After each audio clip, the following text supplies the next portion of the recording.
Boa noite, sejam bem-vindos a mais um Momento Nota 1000. Boa noite, gente, vocês que estão entrando. Prazer tê-los conosco nesta terça-feira. Vamos falar sobre poesia. Boa noite, sejam bem-vindos. Mais um minutinho e a gente começa, tá?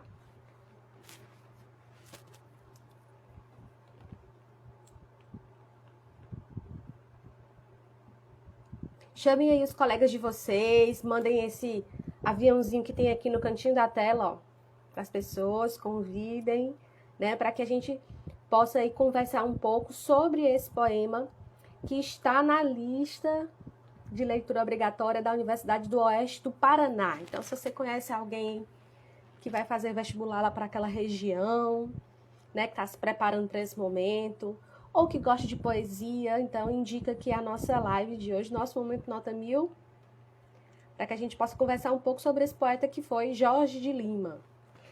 Alguém já tinha ouvido falar nesse nome, Jorge de Lima? Diga aí, responda aqui nos comentários, que eu quero saber se vocês conhecem Jorge de Lima. A gente tem alguns nomes na nossa literatura brasileira que são mais conhecidos, né? Tem os arroz de festa na nossa literatura, né? Tem Carlos Drummond de Andrade, Olavo Bilac, Manuel Bandeira, são grandes nomes da poesia brasileira, né? Mas existem também muitos outros poetas que ficam aí um pouco escondidos na nossa literatura e a gente nem ouve falar, ou ouve falar muito superficialmente. E é interessante que a gente saiba que a nossa literatura tem muito mais do que a gente conhece ou se apresenta, né, para nós na nossa vida escolar, vida acadêmica que seja. Às vezes tem gente que nem conhece os grandes nomes, né, da nossa literatura, quanto mais os que são, né, um pouco menos conhecidos.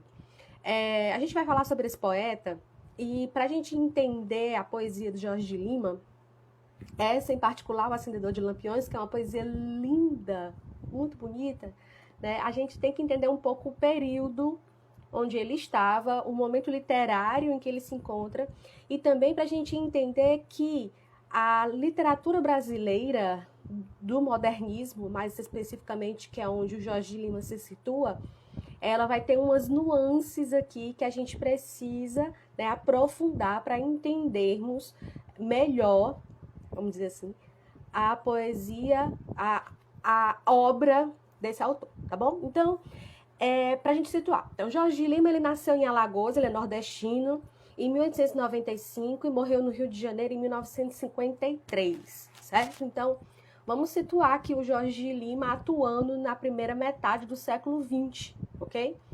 Ele vai escrever seu primeiro livro, que é o 14 Alexandrinos, que é exatamente onde está esse poema que a gente vai estudar hoje, O Acendedor de Lampiões, em 1914. Então, ele tinha 19 anos quando ele publicou o primeiro livro.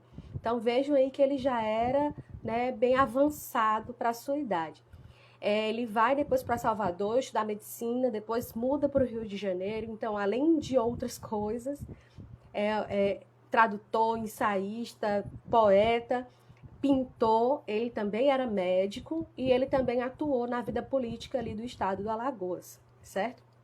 Então, a gente vai ter aqui o Jorge de Lima situado em duas épocas. A gente vai separar a obra dele aqui em duas fases. A primeira fase, que é onde se situa o primeiro livro deles, 14 Alexandrinos, que é onde se situa esse poema que a gente está estudando aqui, O Acendedor de Lampiões, a gente vai chamar ela de uma fase parnasiana. E aqui eu quero que vocês compreendam o seguinte, né? A arte, a estética artística literária, ela não é fechada, certo? Então, a gente estuda o parnasianismo dentro de um corte temporal, né? Junto com o realismo e o naturalismo, lá no final do século XIX, surge também a poesia parnasiana, mais ou menos ali em 1892, ali naquela época.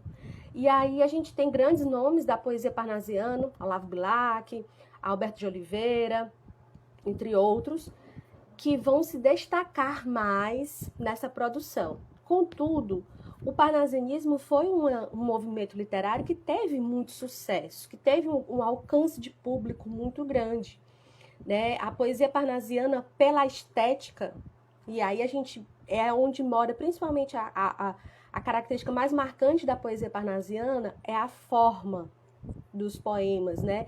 Um rigor formal, uma estética, né? Sempre uma busca, e aí a gente tem um lema do parnasianismo, da arte pela arte, né?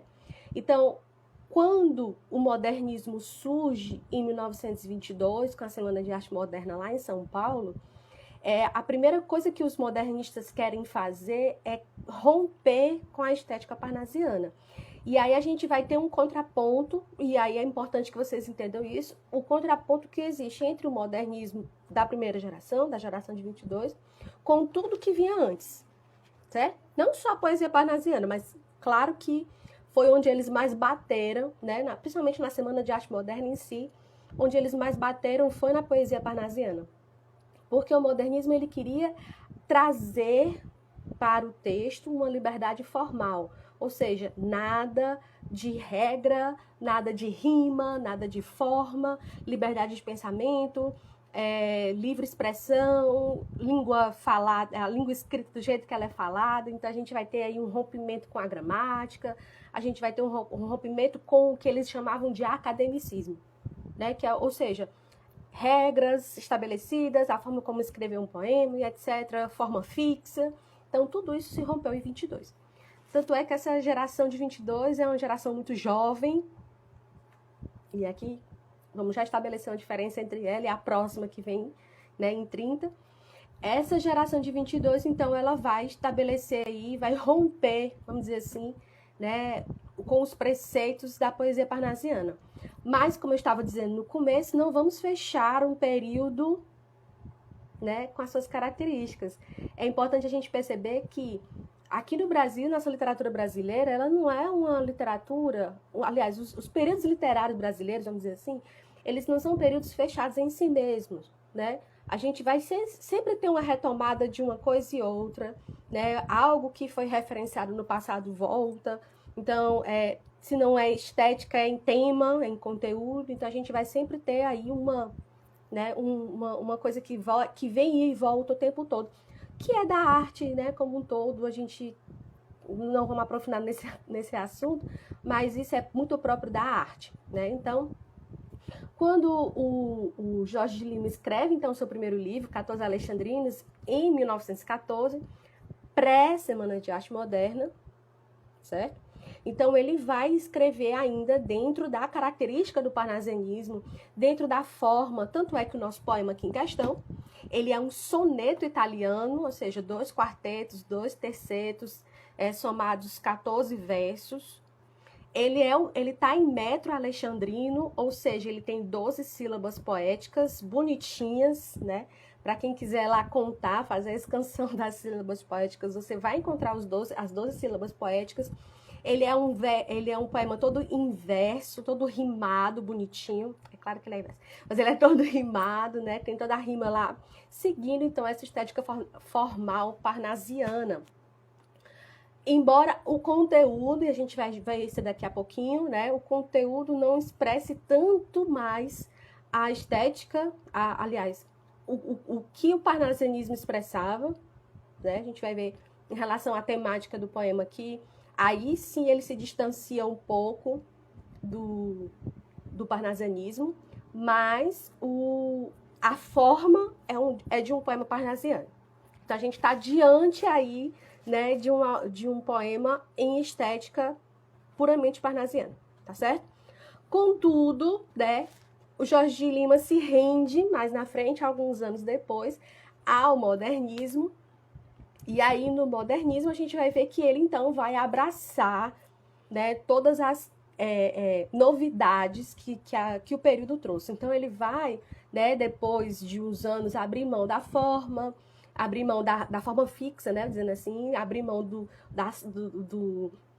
da métrica, abrir mão das rimas. Então, ele vai, então, seguir um pouco aí essa cartilha do movimento modernista. E a gente vai situar o Jorge de Lima modernista na segunda geração né, modernista, que é a geração de 30. A gente já falou sobre a geração de 30 na poesia aqui no Momento Nota 1000, quando a gente analisou a poesia Os Ombros Suportam o Mundo, do Carlos Drummond de Andrade. Drummond é um grande representante dessa geração de 30 na poesia.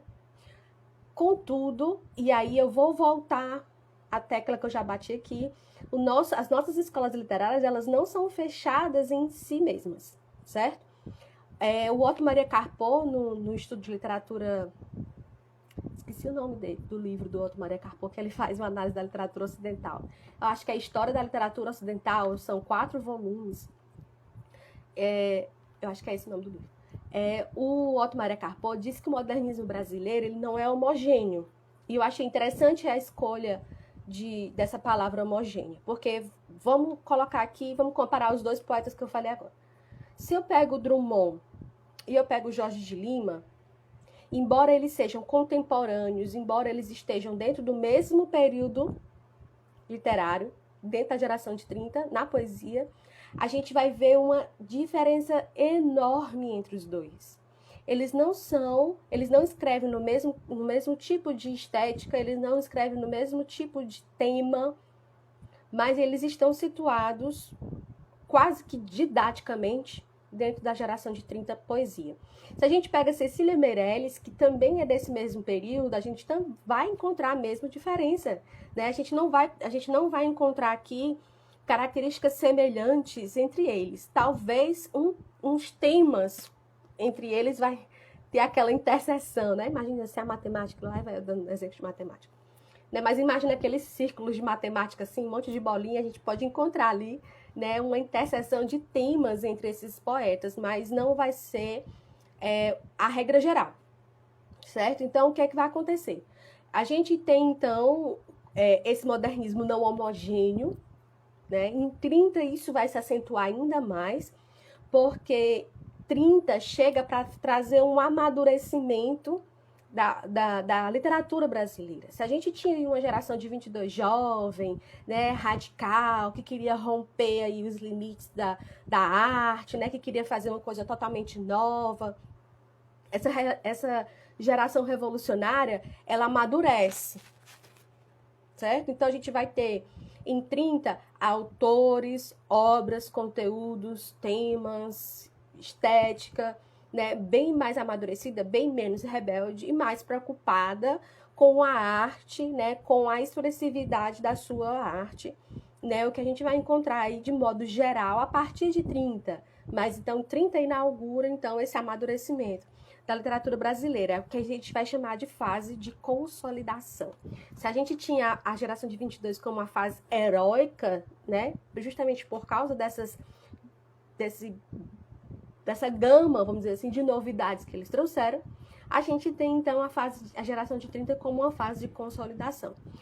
São amadurecimento de temas, reflexão sobre o mundo contemporâneo, principalmente aí, relembrando o que a gente falou lá na aula sobre Drummond, né? Era uma geração aí marcada pela guerra, a gente teve a Primeira Guerra Mundial, está num período entre guerras, um período difícil, conturbado, na história do mundo, na história do Brasil, início da Era Vargas, né? Mudanças muito profundas e marcantes na história do Brasil, na história mundial. Então, tudo isso vai, né, ser muito presente na obra literária brasileira a partir de 1930.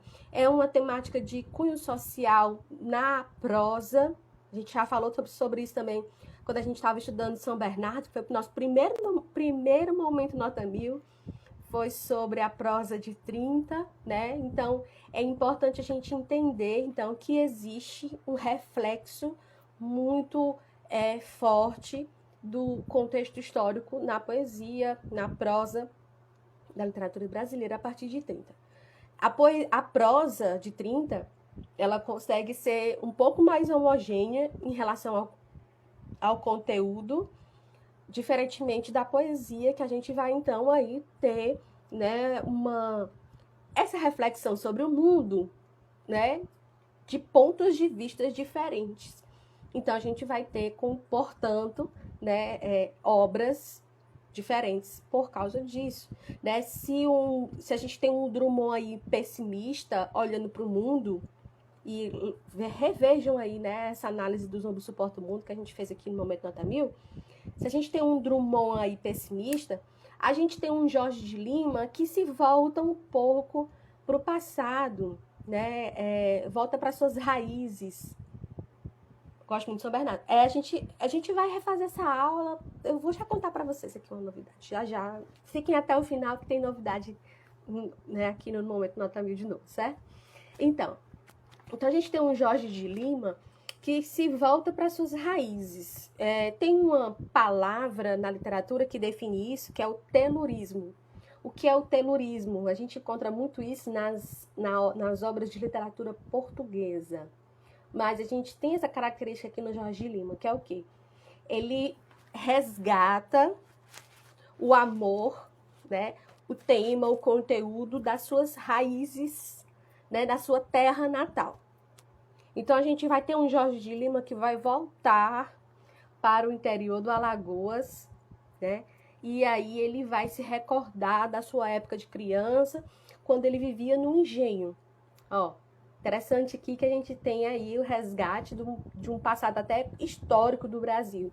Então, essa segunda fase, a fase modernista do Jorge de Lima, ela vai ser folclórica, regionalista, vamos dizer assim, né? Ele tem uma série de poemas e tem um livro dele chamado Poemas Negros, onde ele resgata, então, aí a cultura africana no Brasil, e a gente tem um poema dessa fase dele muito conhecido que se chama Essa Negra Fulou, né? Então, ele vai fazer aí esse resgate da cultura africana no Brasil, né? De memória, né? Então, é muito mais de memória do que um registro contemporâneo.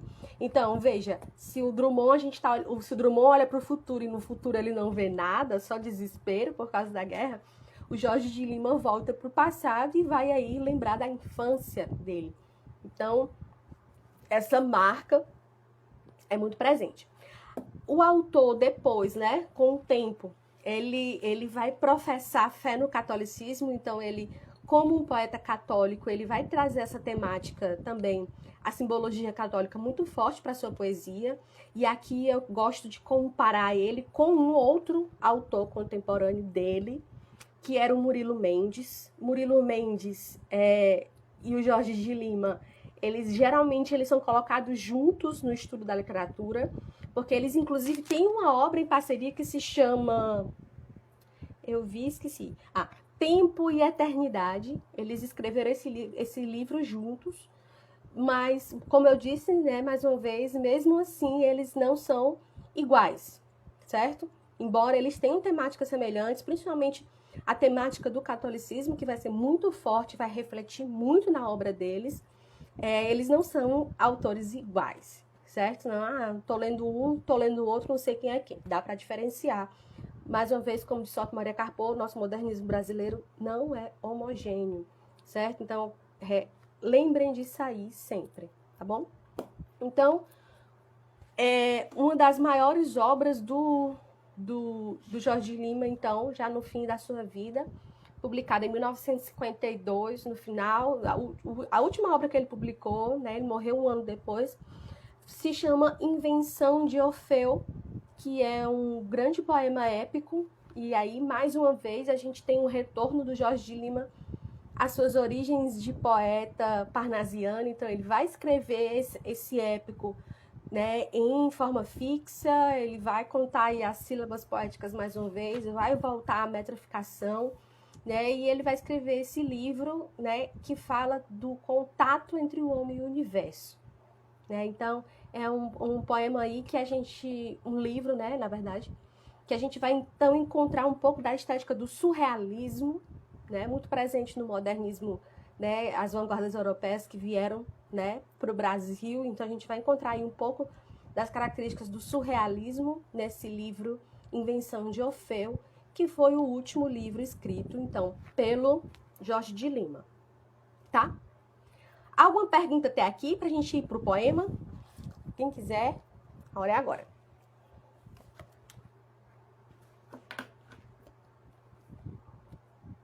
Não? Ninguém? Ninguém? Se vocês quiserem fazer depois, podem deixar pro final que eu vou dar outro espacinho para a pergunta, tá bom? Então, vamos para o poema O Acendedor de Lampiões, né? Texto escrito em 1914, não, publicado em 1914, mas alguns historiadores dão conta de que o Jorge Lima escreveu esse poema com 17 anos, né? Então, pelas minhas contas aqui, ele escreveu esse poema em 1912, tá bom? Então, vamos lá. Lá vem o acendedor de lampiões da rua, este mesmo que vem infatigavelmente parodiar o sol e associar-se à lua, quando a sombra da noite enegrece o poente. 1, 2, 3 lampiões acende e continua, outros mais a acender imperturbavelmente. À medida que a noite aos poucos se acentua e a palidez da lua apenas se pressente. Triste ironia atroz que o senso humano irrita. Ele que doira a noite e ilumina a cidade, talvez não tenha luz na choupana em que habita. Tanta gente também nos outros insinua crenças, religiões, amor, felicidade, como este acendedor de lampiões da rua. Certo? Então, vamos aqui. Quem é o acendedor de lampiões? É uma profissão muito antiga que já foi extinta, né? E aí, lembre que a gente está datando aqui esse poema do início do século XX.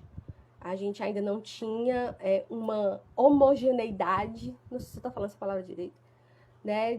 Da energia elétrica nas ruas do Brasil. Então, a gente está vendo aqui um menino, né, numa cidade do Nordeste, que observa, né, o trabalho de um acendedor de lampiões de rua.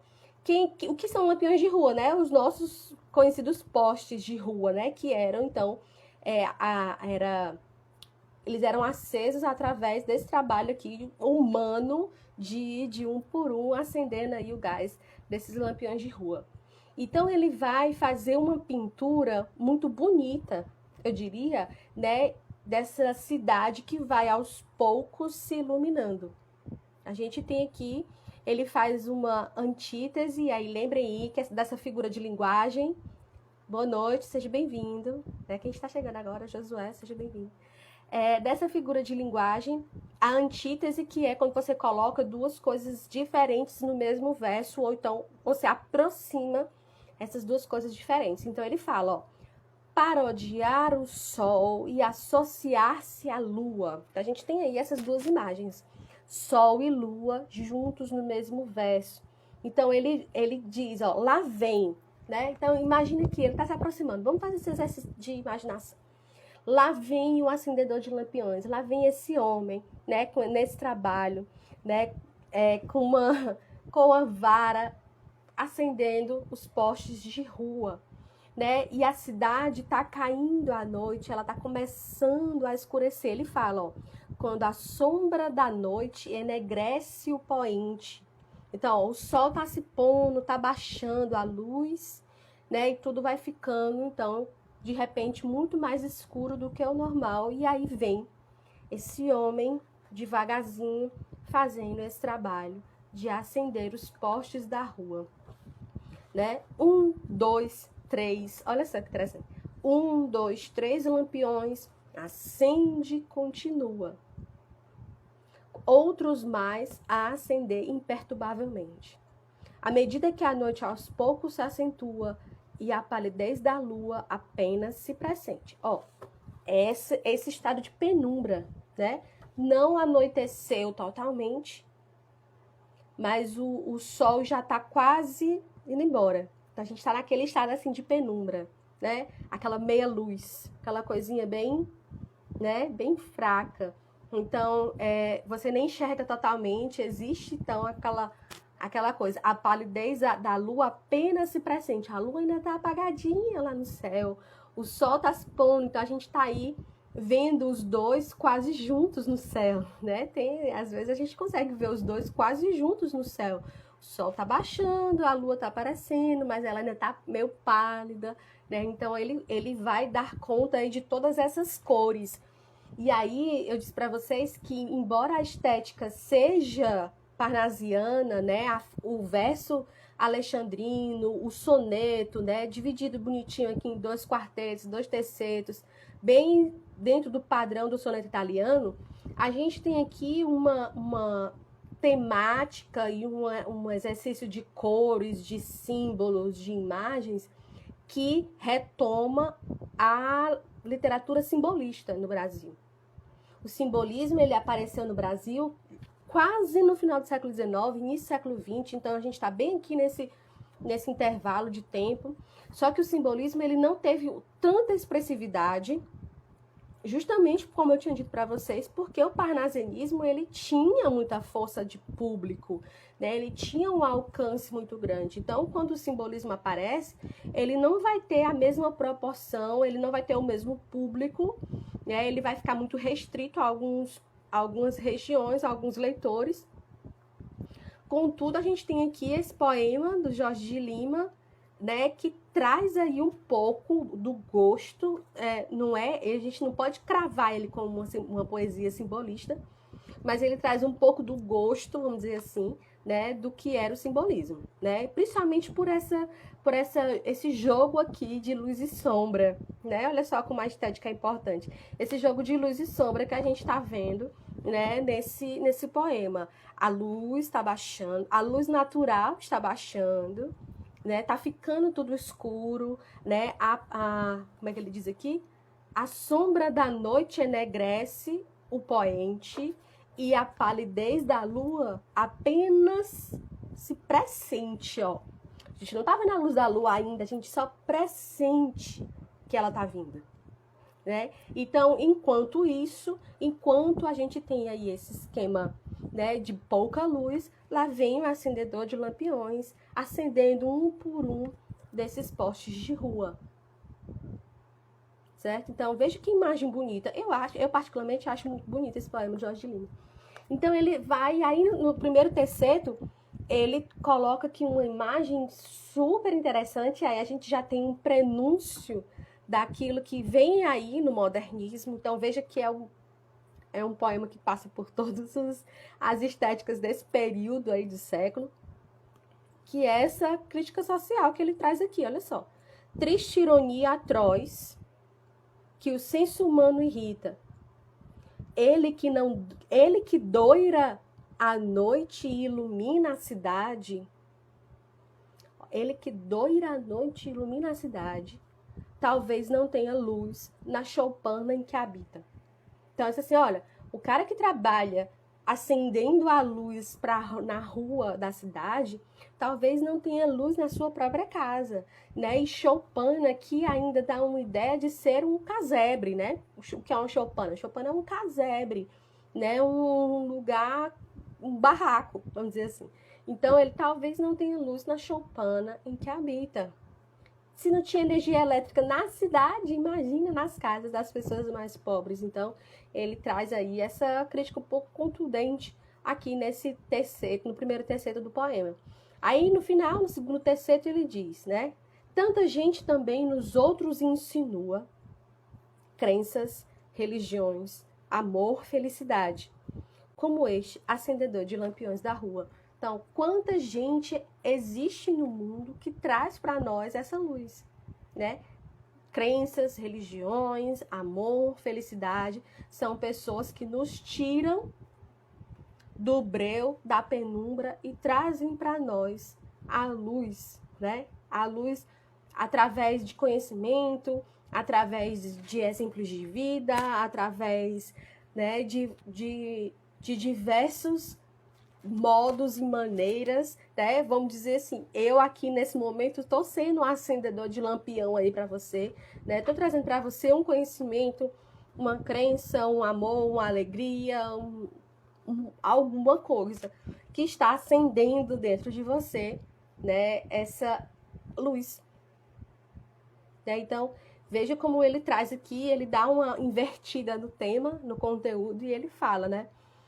Tanta gente também nos outros insinua. Insinuar, né? É um verbo aqui que ele está sendo utilizado num sentido bem suave da coisa, né? Eu posso E aí eu tô trazendo isso aqui para mim, mas aí vocês fazem essa interpretação para vocês, e esse que é o bonito da poesia, né? Que a gente pode aí tirar diversas interpretações dela. Eu posso mostrar para você, eu posso lhe conduzir, né, a um conhecimento, mas você só vai acender a luz dentro de você se você quiser. Então, ele vai insinuar, né? Eu vou insinuar esse conhecimento, eu vou insinuar essa crença, mas se você não quiser, né, ele vai então, né, fazer ele vai te trazer então essa luz, esse propósito novo, essa visão nova sobre a coisa. Imagina só, né? A gente tem uma visão muito limitada das coisas. Então, continuando nesse exemplo, o conhecimento, né, ele traz luz sobre muita coisa. Hoje eu não sabia isso, e aí eu soube, e agora abriu-se, né, a minha visão sobre isso, então trouxe luz para essa parte, ou sobre esse assunto que para mim estava no escuro, né? Então veja aí, né, a metáfora que ele traz, né?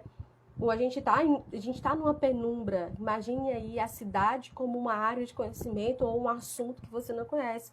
E ela tá numa penumbra. Então vem uma pessoa e devagar vai acendendo a luz e vai lhe mostrando as coisas, né? Vai fazendo com que você comece a enxergar, né? Saia desse campo aí de escuridão ou de pouca visão, né? Às vezes a gente até sabe, mas a gente tem pouca visão, pouco conhecimento sobre aquele assunto, sobre aquela área, sobre alguma crença, né? O que é o amor, o que é a felicidade, a respeito de tudo isso. E aí, muita gente, ainda hoje, embora a profissão em si de acendedor de lampiões tenha sido extinta, muita gente ainda trabalha, né, metaforicamente como acendedor de lampiões. Então, né, esse poema do Jorge de Lima, poema muito bonito, uma construção muito bem feita, uma estética, né, linda. Eu particularmente sou fã das formas fixas e do metro, porque eu acho que a gente vê aí a genialidade do escritor quando ele se obriga, vamos dizer assim, a fazer um poema dentro de uma forma fixa, dentro de um metro, né? Ele se obriga a fazer todos os 14 versos em 12 sílabas poéticas, com a rima, e ainda trazer um texto, né, desse brilhantismo. Então, eu particularmente gosto demais, né, da forma fixa, eu gosto demais de ver aí esse trabalho de construção do poema, né, principalmente quando a gente tem aí uma forma fixa. Só lembrando assim, a forma fixa, o metro, né, esse trabalho da arte pela arte não morreu no parnasianismo, depois que o modernismo surgiu, né? Como eu disse para vocês, o próprio Jorge de Lima, lá no fim da sua vida, né, retoma essa estética, mas a nossa geração de 45 no Brasil, ela se preocupou com isso novamente. Então a gente tem um poeta aqui no Brasil chamado João Cabral de Melo Neto, que teve uma grande preocupação com a estética formal. Ele até tem um apelido de engenheiro, né? É o poeta engenheiro, porque ele se preocupava bastante, né, com a forma fixa dos seus poemas, sem deixar de lado o conteúdo. Então, na minha opinião, né, uma visão mais crítica em relação à construção literária, é aí, né, que o trabalho do poeta, é aí que o trabalho do escritor fica mais, como é que eu posso dizer, elevado, né? Porque aí a gente diz assim, eu não fui escrevendo de qualquer maneira, eu fui pensando e colocando no papel, do jeito que vinha na minha cabeça, eu coloquei. Não sendo contra quem faz isso, porque também tem seus méritos, mas quando exige do escritor mais trabalho, quando exige, né, mais empenho, quando ele coloca mais esforço, né, em construir um texto, e esse texto tem um grau, né, de genialidade, então a gente vê aí que ele se destaca mais que os outros, obviamente, né? Então, Podem falar o que quiserem aí do parnasianismo, as pessoas podem não gostar, mas que exigia sim, né, um trabalho, um esforço hercúleo, né, dos seus poetas, aí exigia. Então isso valoriza ainda mais a poesia, tá certo? Então, eu quero dar um recadinho para vocês, na verdade são dois. Deixa eu ver aqui. Eu queria dizer para vocês que a gente está com um site www.notamilredação.com, repetindo, www.nota1000, o número, certo? Redação.com, que é o nosso site com planos de correção de redação. Você está se preparando para vestibular, para concurso, para o Enem, né? Então, faça assim esses planos. Tem 3 tipos de plano, então você adequa aí a sua condição financeira, né? Acesse lá o nosso site, está explicando direitinho o que é que cada plano dá direito, plano top, plano VIP, plano básico. Eu sempre erro os nomes, mas é isso mesmo. Né? Então acesse esse site, né, com os nossos planos de correção de redação. E eu quero dizer para vocês, está aqui, né? Deixa eu ver se eu consigo fixar. Consegui fixar. Pronto. Então, tá aqui o nosso site aí fixado nos comentários para vocês acessarem e assinarem os planos de correção. Eu vou fazer vestibular em outro lugar do Brasil que vestibular tradicional, tem a redação em estilo normal, sem ser a redação estilo Enem. Você pode fazer. Mas eu vou fazer Enem. Você pode fazer também. Mas eu vou fazer um concurso. Vai ter vários concursos esse ano 2021, gente, viu? Se vocês estiverem aí planejando mudar de carreira, né, ser servidor público, 2021 é o ano, porque vai ter muito concurso no Brasil inteiro, a nível municipal, a nível estadual, a nível federal, então aproveitem. E todo concurso tem redação. Olha só que legal. Né? Então, você está se preparando para o concurso, também serve para você assinar os nossos planos de correção de redação. Então, não perca tempo, indique aí para seus amigos que estão se preparando para alguma dessas coisas.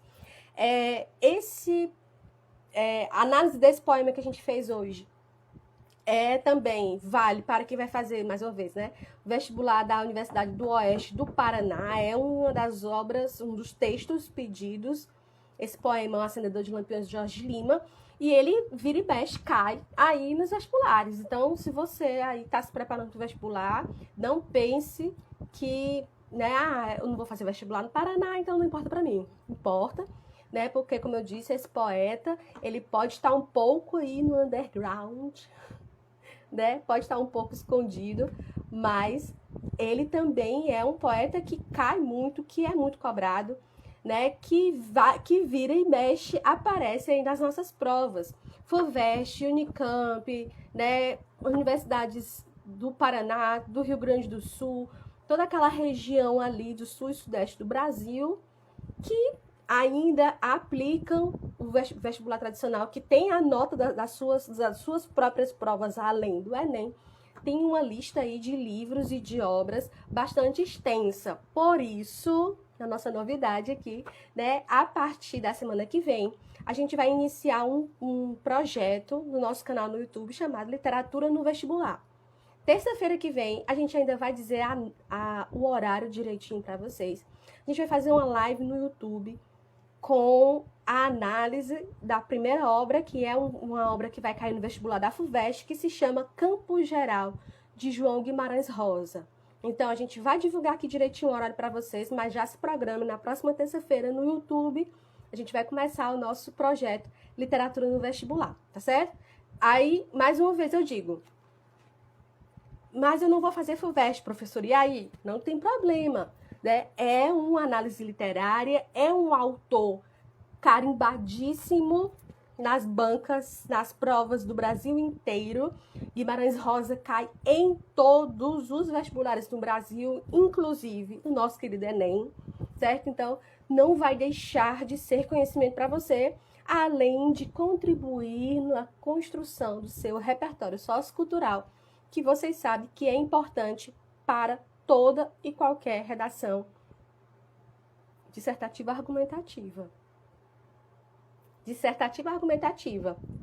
Decore esse texto, esse nome, né? Texto dissertativo argumentativo, ele não é pedido só no Enem, não, gente. Tá certo? Então, todo texto dissertativo argumentativo exige aí que você tenha o seu repertório sociocultural. E o seu repertório sociocultural, você constrói ele através de muito conhecimento, tá certo? Então, aproveite. Vai fazer vestibular? Aproveite para assistir o Momento Nota 1000, né? Toda terça-feira a gente está aqui às 21h15 fazendo esse aprofundamento. Mas, na semana que vem, esse momento vai lá para o YouTube, na estreia do nosso quadro novo, vou chamar assim, né? Quadro novo, Literatura no Vestibular, com análise de campo geral de Guimarães Rosa, tá bom? Então, não esqueçam aqui de ver os nossos planos de correção de redação, tá aqui, www.nota1000redação.com. Às vezes a gente nem espera e tá lá, verdade. E ainda mais, deixa eu fazer esse parênteses aqui, ainda mais Guimarães Rosa, gente, que tem uma linguagem muito específica. Então, quando você entra em contato com o texto do Rosa, cada vez mais você descortina um pouco, né, da dificuldade inicial de ler o Rosa. Então, pode ser que não caia campo geral, mas cai, vira e mexe, cai um conto do Rosa, né? O Enem mesmo cai muito Rosa. Então, se você tem contato com a linguagem dele, você vai aí, então, né, dominando mais, vai ficando mais fácil, e aí você acaba num caso de amor com o autor, como é o meu caso. Hoje em dia eu tenho um caso de amor com Guimarães Rosa, né, gigante. Então eu pretendo mostrar para vocês um pouco disso, né, na próxima semana. Então já vai aí, né, já assina o nosso canal no YouTube, se inscreve, se inscreve, ativa o sininho da notificação, que aí quando a gente entrar ao vivo você vai ser avisado e aí você já acompanha. Mas, professora, eu não sei se eu vou poder no horário. Tem problema? Não tem problema, porque vai ficar salvo lá. Aí você, né, compartilha com seus amigos, né, para que a gente possa, então, fazer esse clube aí de leitura, né, das obras que vão ser cobradas no vestibular no Brasil inteiro. Gente, ó, e é muita obra boa, então aguardem que, né, a gente vai ter um ano aí, né, de muita literatura no Nota 1000, passo a passo, sem deixar de ter as nossas dicas de redação, nossas análises, né, nossos temas aí que vocês já conhecem, né, para que a gente possa, então, estar preparado para o que deve vir aí para frente, tá bom? Alguma pergunta? Alguma dúvida? Algum comentário? Neologismos, ele é o rei do neologismo, é muito bom, gente, muito bom, muito bom. Bom demais, é bom demais. Se vocês não tiverem nenhuma pergunta, né, a gente vai encerrar por aqui. Se vocês quiserem fazer algum comentário, alguma observação, vocês podem deixar aqui no feed, né? A gente vai deixar essa live salva e vocês podem colocar lá, né, no feed, que a gente vai, então, respondendo as dúvidas de vocês, tá bom? Pois eu vou encerrar por aqui. Terça-feira lá no YouTube, a gente ainda vai informar o horário, fique ligado, tá certo? E divulguem aí para os colegas, amigos, professores de vocês, né, que vai complementar esse estudo, tá bom? Então, até a próxima. Fique com Deus e boa noite.